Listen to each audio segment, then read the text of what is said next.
Quisiera tener la mayor síntesis para comunicar algo tan profundo, pero bueno, tengo 35 minutos.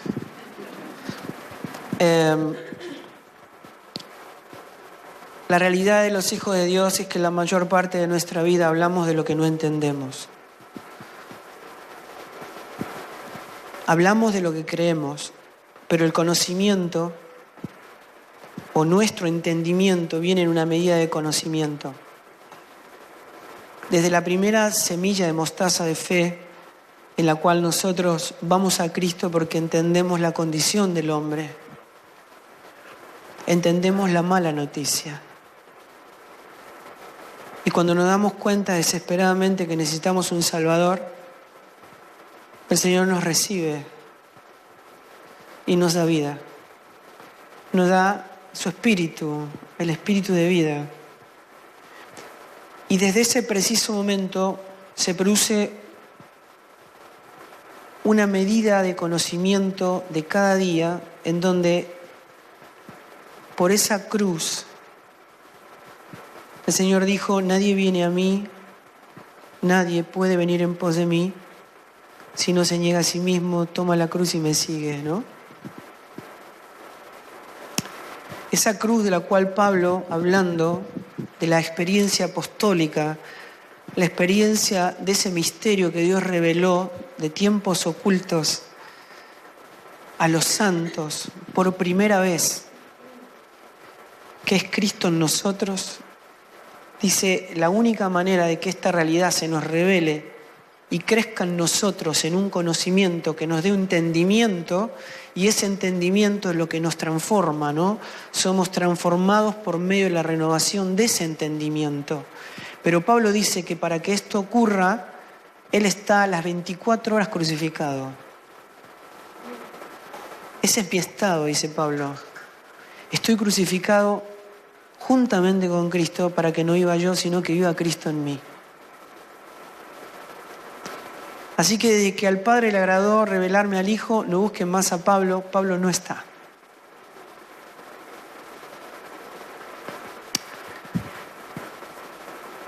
Esta medida en que nosotros vamos menguando y Cristo va creciendo, Dios a eso le dice conocimiento.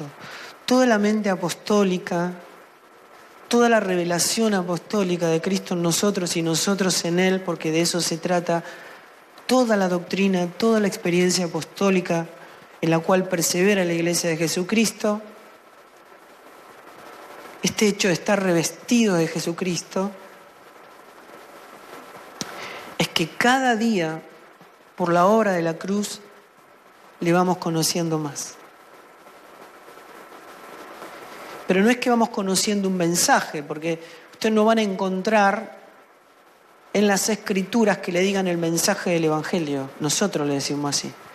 Porque el Evangelio es una persona. Es Cristo el Evangelio. La gran noticia de Dios para cada uno de nosotros es su Hijo. Él es el Evangelio. Él es la verdad. Él es la vida. Él es la resurrección. Así que el que cree en Él, aunque esté muerto, vivirá. Nada de todas estas realidades pueden ser traídas de lo eterno a lo temporal, a menos que Dios produzca una medida de conocimiento que aborde todas nuestras situaciones temporales. ¿Se puede ser un hijo de Dios y tener roto tu matrimonio? Por supuesto. Un hijo de Dios puede tener todo lo que quiere. Esa es una realidad. Por tu inmadurez. Porque hay tanta carne que Cristo, como la salvación, no abordó tu familia, no abordó tu matrimonio, no abordó tus hijos.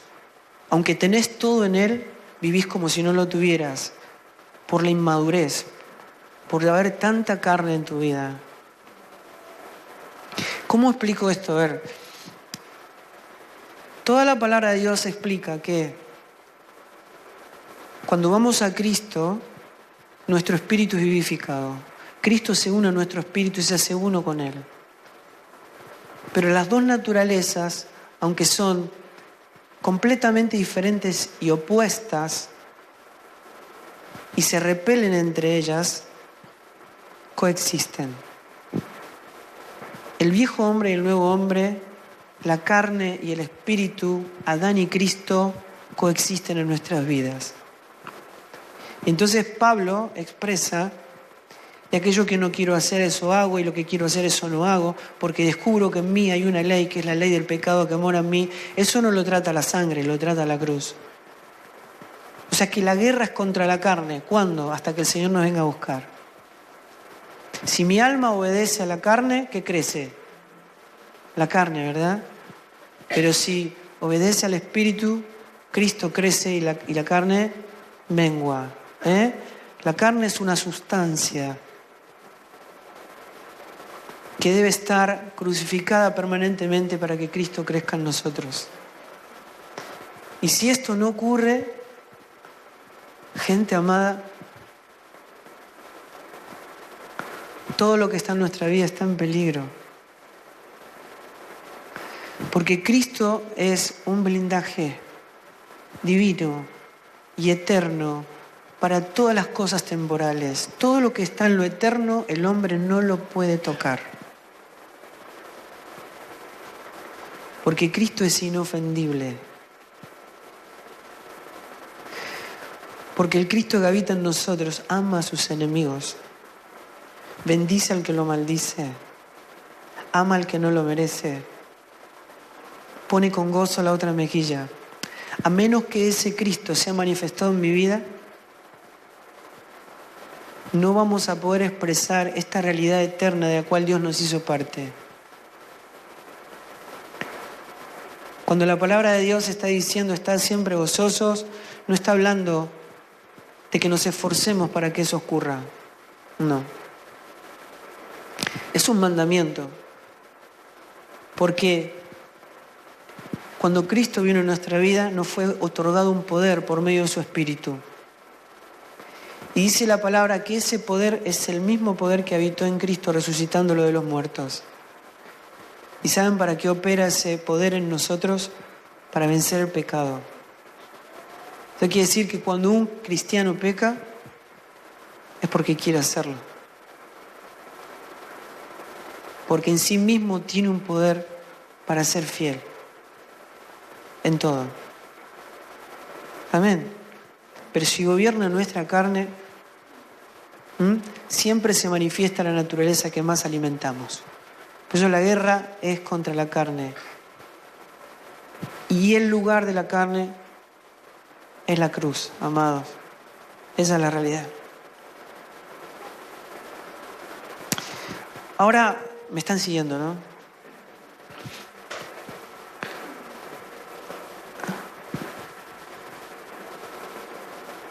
Lo que Pablo le estaba diciendo a Timoteo, en la segunda carta, el capítulo 2, verso 7, decía: Timoteo, considera lo que te digo.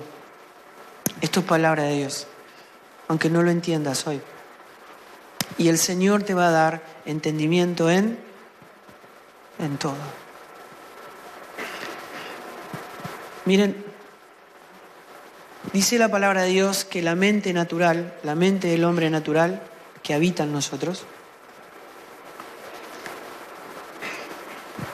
no puede ver las cosas de Dios. No oye, no ve y no entiende las cosas del Espíritu. Pero cuando fuimos a Cristo nos fue dada una naturaleza. El Evangelio es naturaleza. Nacimos de nuevo con una nueva simiente. Dios nos hizo parte de sí mismo, de su Hijo. Nos hizo miembros de su cuerpo. Es una naturaleza, es un genoma que expresa otra persona que no soy yo, que es Cristo en mí. Esa naturaleza tiene una mente que no es la mía, es la de Cristo. Y es la que puede oír, escuchar y entender todo lo que el Padre dice y hacerlo tangible en nuestra vida, para que lo eterno gobierne sobre lo temporal.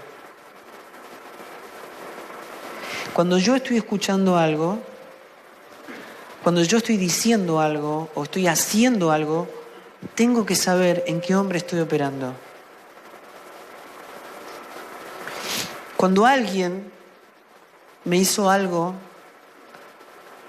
injusto, doloroso, y yo digo, no, lo tengo que perdonar porque soy un hijo de Dios, es mi hermano. Pero pierdo el contacto visual, algo quedó dentro mío. Digo, no tengo nada con él. Yo lo perdono, pero algo quedó dentro mío. Yo tengo que identificar en qué hombre estoy operando. Cristo es inofendible. Y si algo quedó, eso no se soluciona hablando con el hermano, no. Se soluciona poniendo esa carne en la cruz.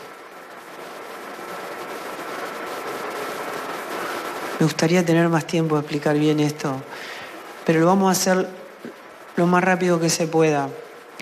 Pero no se pierdan esto. Miren, la iglesia se pasó demasiado tiempo ignorando la justicia de Cristo y tratando de liberar al inocente. Pero la iglesia le tiene que ser revelada la justicia de Cristo que antes ignorábamos y que hoy nos tiene enamorados por completo. En la justicia de Cristo, ¿sabe quién paga? ¿Quién paga? El inocente. La justicia de Cristo es que el inocente pagó por los culpables. Es que el justo murió por los injustos. Si yo, siendo inocente, no estoy dispuesto gozosamente a morir por el culpable, no hay Cristo. No lo hay. No lo hay. Amados, no lo hay.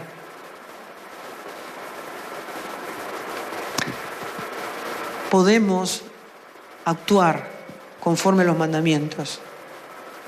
Podemos servir. Podemos diezmar, ofrendar. Podemos incluso entregar nuestro cuerpo para ser quemado, dar todo a los pobres. Pero si Cristo no se expresa en su sustancia, en su justicia, no hay vida, porque la vida está en el Hijo.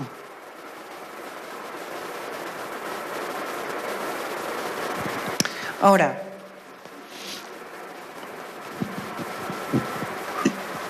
le voy a tratar de hacerlo más gráfico para que ustedes puedan reflexionar conmigo. Dice la palabra de Dios que antes de que todo fuera creado, Dios existía. Él es el alfa y el omega, el principio y el fin. En el origen había una realidad dominante. Es que todo lo que está en Dios expresa su propia gloria. Está en una perfecta armonía. Está en un perfecto gozo. Está en una perfecta expresión de todos sus atributos. Esa es la realidad dominante en la que nosotros fuimos creados. En la eternidad de Dios y por su buena voluntad, Él decide hacer la creación. Y toda la creación fue hecha en Él, por Él y para Él. ¿Saben qué quiere decir eso? Dios tiene planos. No improvisa. Tiene planos. Fuimos creados con un propósito. Las obras fueron creadas de antemano para que anduviésemos en ellas.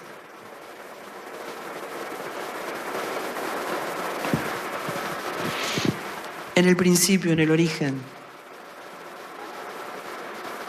Dios decide hacer la creación. Dentro de esa creación estábamos vos y yo. Y en la expresión de su propia gloria, en el gozo perfecto, en la satisfacción eterna, en el deleite eterno, ahí fuimos creados. El hombre menosprecia la gloria de Dios y es destituido.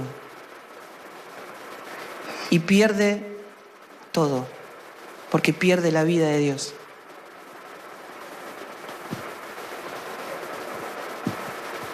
¿Cómo lo resuelve? Enviando a su propio Hijo. Y ahí está el punto, desde el origen al Hijo. ¿No es cierto? Acá llega Cristo. Y desde Jesucristo en adelante, nuestra vida mejora. ¿Qué dicen? ¿Ese es el Evangelio? Que cuando viene Cristo mejora nuestra vida. ¿Alguien que diga algo?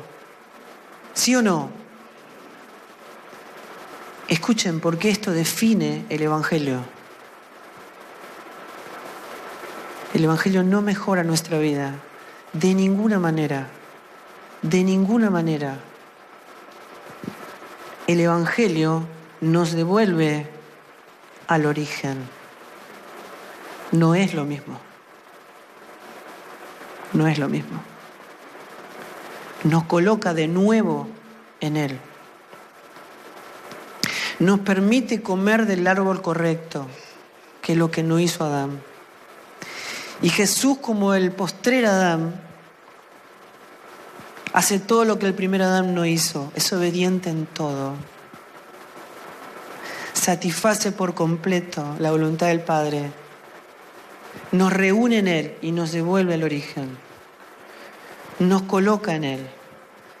Por eso no es ahora un hombre que por el poder de Dios va a ser mejorado. No, nos devuelve al origen.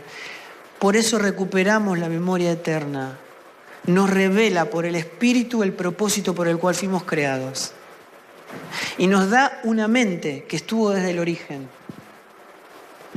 que es la mente de Cristo. Y nos dicen, en el principio no fue así. Yo lo vengo a devolver al origen, al diseño original. ¿Quién es el diseño original? Cristo mismo, Dios mismo.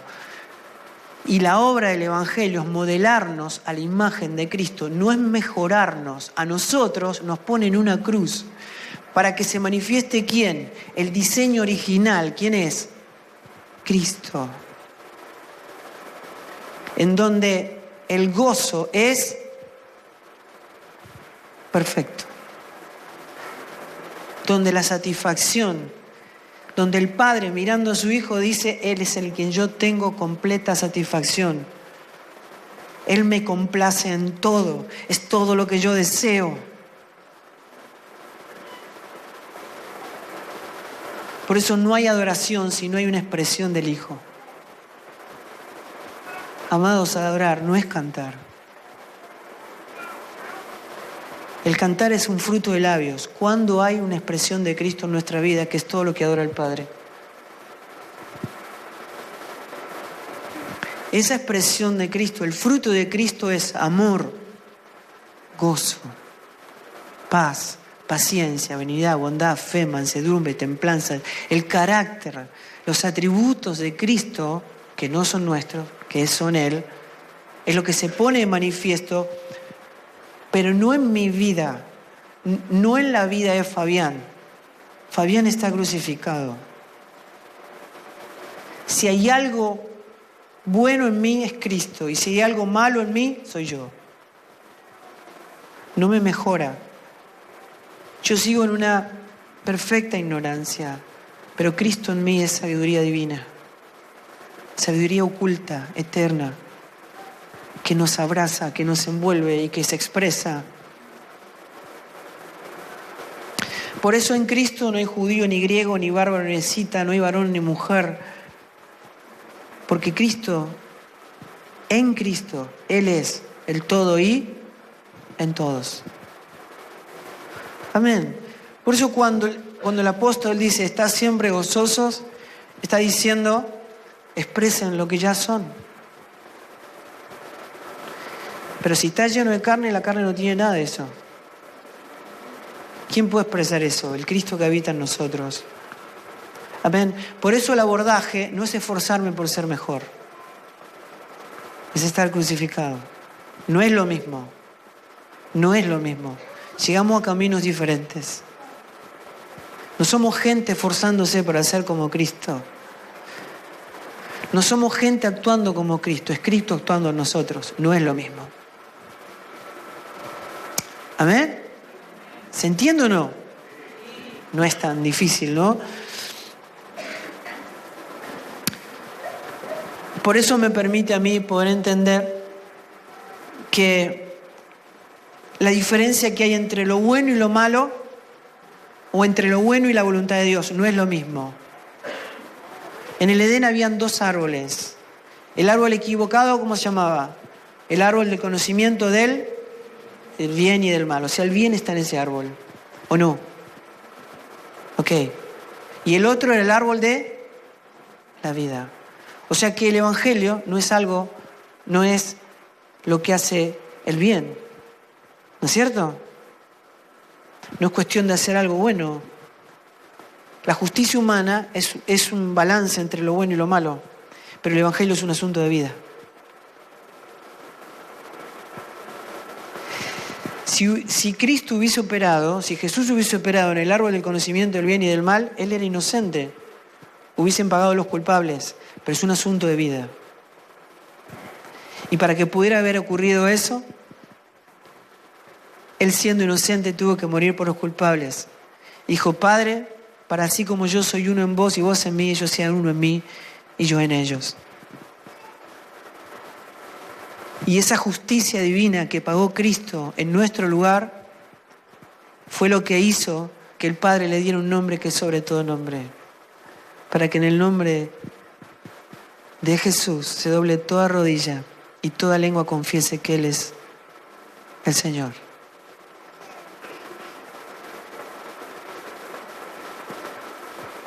Ahora, esto me va a permitir también poder entender que si yo comprendo esto, me voy a dar cuenta que el pecado no es una lista de comportamiento, no es un balance entre el bien y el mal.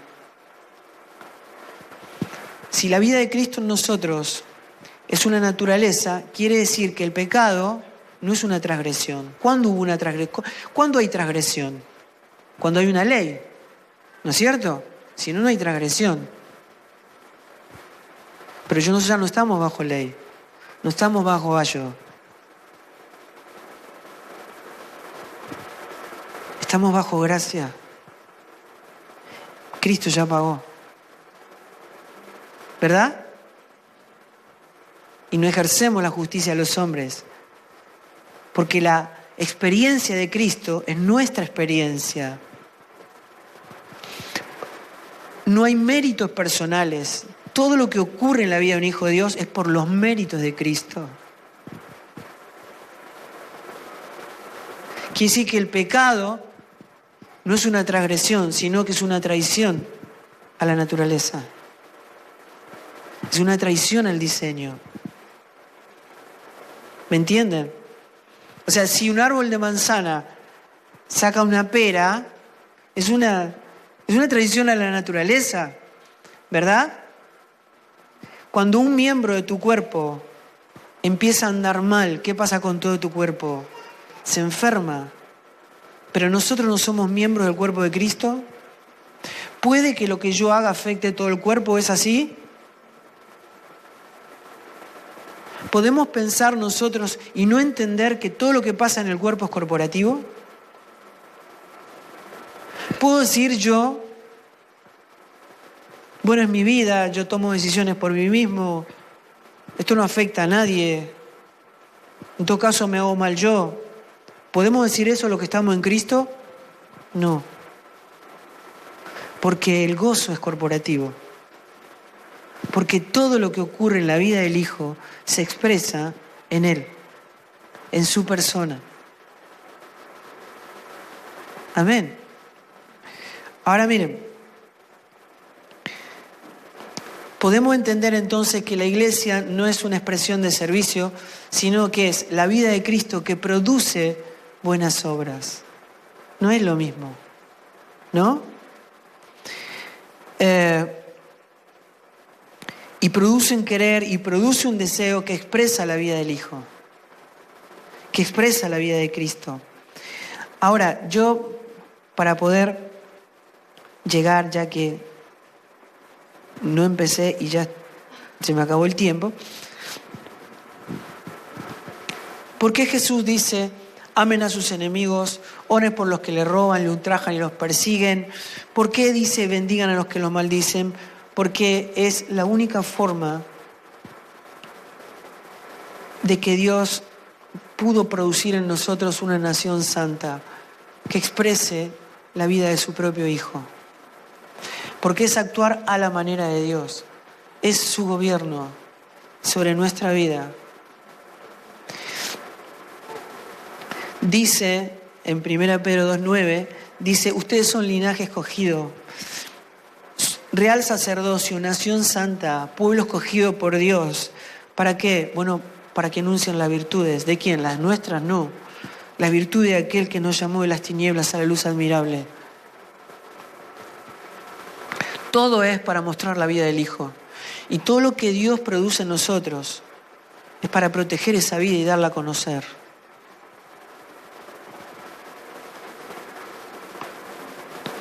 El ser natural se expresa en minutos, horas, años. Pero todo lo que está en el Hijo se expresa en un ámbito de eternidad.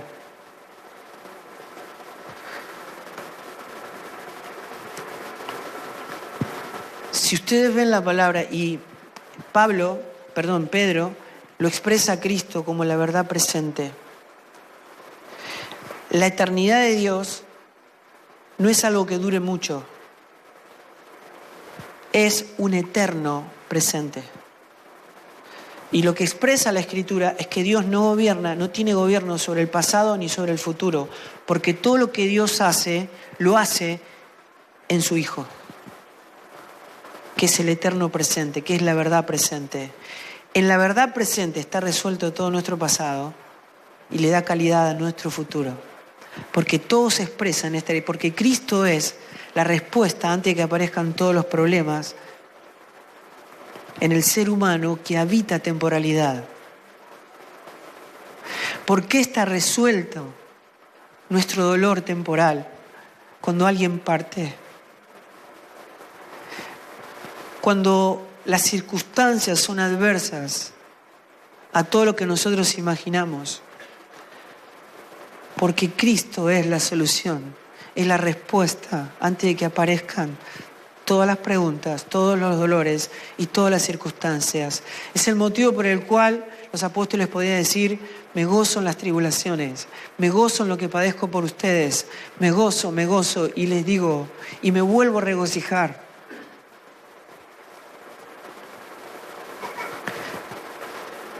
Miren, yo hace 28 años atrás, con Ulises soñábamos. Y yo le decía, Ulises, Dios tiene planos. Dios tiene planos. Lo que tenemos que soñar es que Él lo logre en nosotros, que Él cumpla su propósito en nosotros. No vamos a improvisar, solo expresar lo que Él ya se propuso hacer en nuestra vida, porque esa es la completa felicidad, es la perfecta alegría. Cristo en nosotros. Y sabíamos que había una generación que tenía que expresar la vida del Hijo.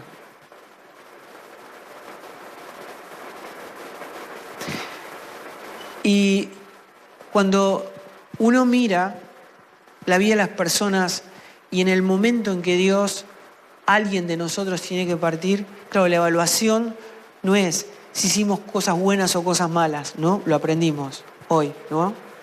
O lo recordamos hoy. Mateo 7 dice, en aquel día muchos me van a decir, en tu nombre profetizamos, echamos fuera demonios, hicimos muchos milagros, y el Señor le va a decir, nunca los conocí. No se trata de lo que hacemos ni lo que decimos, se trata de quiénes somos. Es una naturaleza. El Señor dijo, yo los únicos que conozco son los que hacen la voluntad de mi Padre. ¿Quién es el único que hace la voluntad del Padre? Hay uno solo. Dice, no es justo ni aun uno, no hay quien busque lo bueno, no hay quien busque a Dios, cada cual se apartó por su camino. Solamente uno. Uno. Hay un solo justo. Hay uno solo que hace toda la voluntad del Padre. Hay uno solo que lo complace. ¿Quién es? Cristo. ¿Y cuál fue la solución que Dios proveyó? Colocarnos en Él. De manera que cuando Él nos ve a nosotros, el Padre nos ve a nosotros, ¿a quién ve? A su Hijo. Por lo tanto, yo que no soy justo, ahora soy justo porque estoy en el Hijo. Somos justos porque estamos en el justo. Somos santos porque estamos en el santo. Somos hijos porque estamos en el Hijo. Sin merecerlo. Llega un momento, y esto es lo que va a ocurrir, amados. La muerte viene por cada uno de nosotros. Y por nuestros hijos. Y por toda la gente que amamos. Y ese día lo único que va a contar no es qué hiciste de bueno, sino en qué hombre estás. Si estás en Adán o estás en Cristo. Porque la experiencia de Adán es nuestra experiencia, o la experiencia de Cristo es nuestra experiencia, depende de dónde estemos. ¿No? Dice la palabra de Dios que cuando Adán murió, todos morimos en él. Pero así como todos murieron en ese hombre, ahora en la persona de Cristo todos somos vivificados. Dice que todos los que fueron a Él y todos los que van a Él son crucificados, muertos, sepultados y resucitados juntamente con Él para vida eterna, para que juntamente con Él seamos glorificados. Y no es los que predican, los que enseñan, no importa si son pastores, no importa si son líderes, no importa. No es los que dicen Señor, Señor, sino los que hacen la voluntad de mi Padre que está en los cielos. Y el único que hace la voluntad del Padre es el Hijo y todos los que estamos en Él. Es por sus méritos, no es por los nuestros. Es pura gracia. Y de esa plenitud es que tomamos todos, gracia sobre gracia. La expresión de Cristo en nosotros es gracia. El gozo de Cristo en nosotros es gracia. Es pura gracia. Miren, nosotros habitamos en un ámbito temporal y créanme, lo que estoy diciendo ya está en el pasado. Pareciera que nuestra mente no puede entender la eternidad de Dios, pero por algún motivo, por la sabiduría divina de Dios, tuvo que eternizarnos, colocarnos en el Hijo, para que por la mente de su Hijo nosotros podamos entender su propósito eterno y acceder a dimensiones de gobierno que nos puedan colocar a nosotros en un ámbito de trascendencia en la eternidad, de vida y de vida eterna, para que todo aquel que nos vea a nosotros pueda ver a Cristo. Y dice, miren, cuando hablábamos de todo eso hace tantos años atrás, con Ulises decíamos, Ulises, mira, esto es como moribundos, pero siempre vivos en Él. Esto es como pobres, pero enriqueciendo a muchos. Y todo lo que vivimos hoy es como entristecidos, mas siempre gozosos. Cuando Pablo está diciendo esto, está diciendo que también en la tristeza hay gozo y que también en el gozo hay tristeza, pero hay una realidad dominante, que no importa en qué circunstancia de la vida estemos, aún en las más tristes, el gozo gobierna, porque la vida del Hijo está en nosotros. Su sustancia es eterna y es nuestro estandarte. Y el mundo lo puede ver. Miren, todo el mundo puede identificar la diferencia que hay entre la alegría que puede producir una persona que cuenta chistes o la alegría que puede producir un amigo que da la vida por vos. Eso rompe todas las ideas estereotipadas que el hombre pueda tener de la felicidad. Y no lo hace para entristecernos, sino para hacernos eterna e inconfundiblemente gozosos en Él. Cuando Dios hace esta obra eterna en nosotros,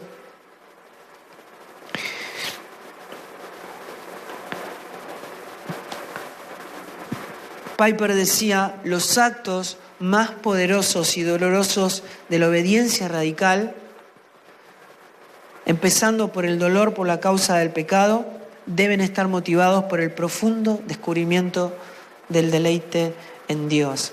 Lo explico de esta manera. Hasta que nosotros no descubramos el infinito valor del tesoro que es Cristo, por el cual vale la pena infinitamente perderlo todo, nunca vamos a sufrir el no poder tenerlo. La palabra de Dios dice que el Evangelio es como un hombre que encontró un tesoro en un campo y entendiendo el valor del tesoro, que valía miles de millones de veces más que todo lo que él tenía, se fue corriendo y gozosamente vendió todo para obtener el campo donde estaba el tesoro.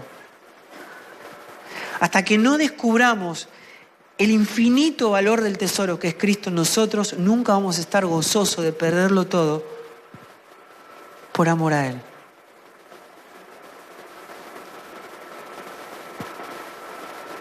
Por eso el camino hacia el perfecto gozo en nuestra vida, el gozo reinante, inquebrantable de Cristo en nosotros, se da en el terreno del sacrificio. Es tomando la cruz cada día. Es negando lo que queremos para que Cristo produzca en nosotros el deseo y el obrar en nuestra vida para que todo sea lleno de su gloria en nuestra vida, para que todo sea gobernado por el perfecto gozo del Cristo que habita en nosotros. No, los regalos de Dios no producen el gozo. No. Y no llamemos bendiciones a lo que Dios nos llama bendiciones. Un buen trabajo, las vacaciones, eso no son bendiciones. En Cristo las bendiciones son espirituales y operan en regiones celestiales, son eternas. No tienen fecha de vencimiento. No.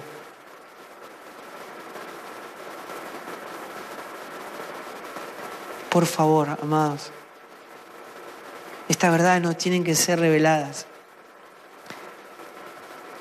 Y le ruego a Dios que no haga en nuestra vida nada en la forma en que el mundo lo desea. No estamos mejor por tener dinero. No estamos mejor por estar sanos. No estamos mejor por poder irnos de vacaciones. No, nuestra plenitud de gozo es Él. Y no hay nada en este mundo que pueda cambiar esa realidad, porque es eterna y es inquebrantable. Pero hasta que no lleguemos a este nivel de entendimiento, por su gracia, por su poder y por el conocimiento de su gloria, en la faz de Jesucristo, esto nunca va a ser tangible en nuestra vida, aunque ya nos fue concedido. Amén. ¿Alguna vez vos le pediste gozo al Señor en medio de una tormenta? ¿Sí? ¿Cuánto, verdad? ¿O no? ¿Y por qué? Y capaz que uno puede decir, y bueno, porque no lo tenía, ¿no?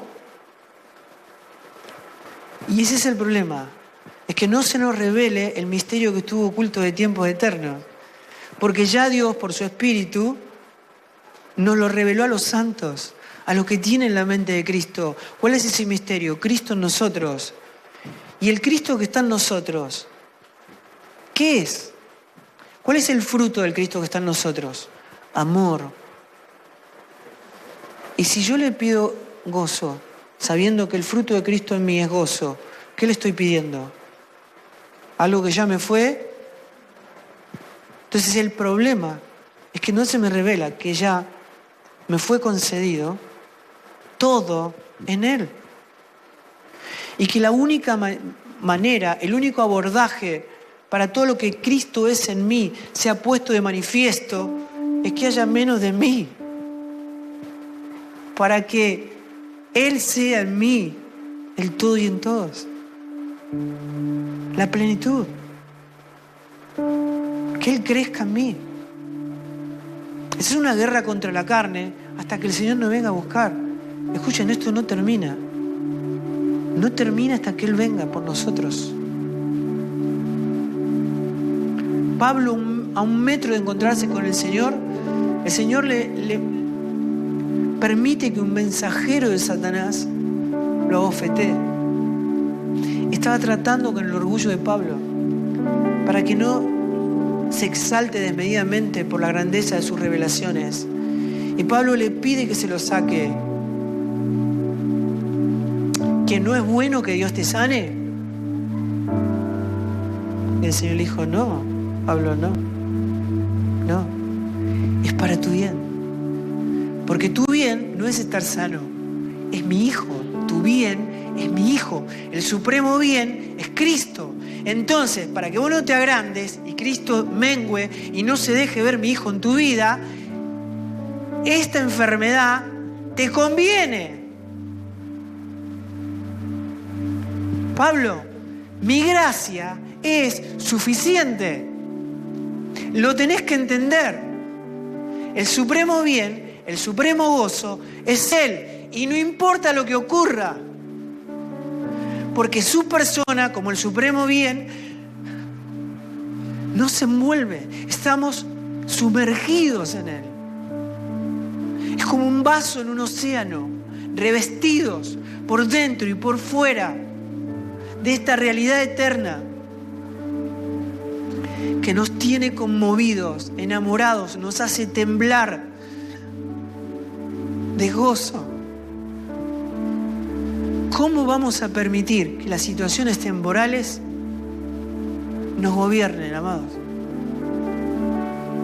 No tiene sentido.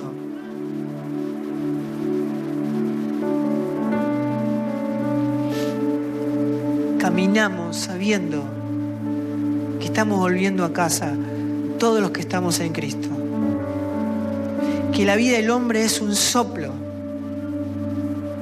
Como la niebla del campo que aparece y desaparece. Pero Jesús dijo, por favor, no me entristezcan. Yo soy la resurrección y la vida. No vengo a hablarles de la resurrección, no, yo soy la resurrección. Y todo lo que está en mí está resucitado. Porque yo soy la resurrección y la vida. Así que el que cree en mí no morirá eternamente. Y el que vive y cree en mí vivirá para siempre. Esta es nuestra esperanza eterna, en nuestra seguridad eterna, en nuestra confianza eterna, y el mundo lo tiene que saber. Cerrá tus ojos, por favor. Señor, en el nombre de Jesucristo, te ruego que nadie se pierda en este lugar, que nadie tome tu gracia en vano en esta noche, y que si tu Espíritu obrando en esta noche nos permite entender un poquito más para saber la necesidad tremenda que tenemos de que tu persona no sea revelada y te podamos ver, Señor. Ver con claridad para ser transformados por esa realidad eterna, por tu persona. Así que si estás ahí, decile, Señor, yo sí entendí un poco más. Toma mi vida, sé con ella lo que tú quieras. Ahora entiendo que no es algo para aprender, sino que es una verdad a la que tengo que entregarme para ser consumido por ella, para que me ocurra, para que me acontezca y me salve para siempre. Señor, toma mi vida, sé con ella lo que quieres. Tú eres el dueño, me compraste a precio de sangre. Sin vos estoy perdido. Vos sos la resurrección y la vida. Anhelo conocerte. Recibime como tu hijo. Dame vida. Dame vida. Quiero conocerte. Y que este conocimiento me transforme para siempre. Bendito sea Dios. Señor, pasa tu mano y que por gracia y por misericordia nadie se extravíe, nadie se pierda, Señor, y te puedan ver. Te bendigo en el nombre de Jesucristo. Amén y amén. Muchísimas gracias, ha sido un verdadero gusto. Y si alguno de ustedes quisiera hablar, bueno, acá estoy, acá están los chicos,